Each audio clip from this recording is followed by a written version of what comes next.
Selamat pagi. Hari ini kita akan belajar mengenai flip dan mirror dalam Photoshop.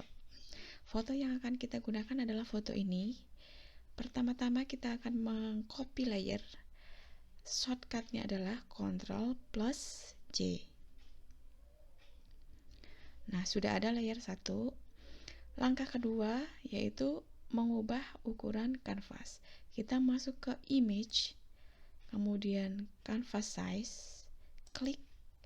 Di sini ukurannya dalam bentuk sentimeter. Kita ubah ukuran dalam bentuk persen.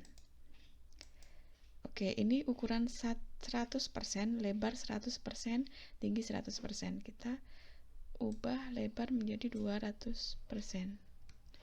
Berarti ukuran lebar akan menjadi 2 kali lebih besar.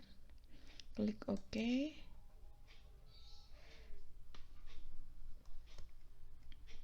Akan menjadi seperti ini. Kita copy gambar ini dengan cara tekan Alt, kemudian tarik ke kiri atau ke kanan.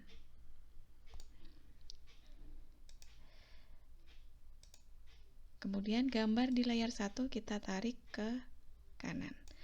Akan menjadi seperti ini.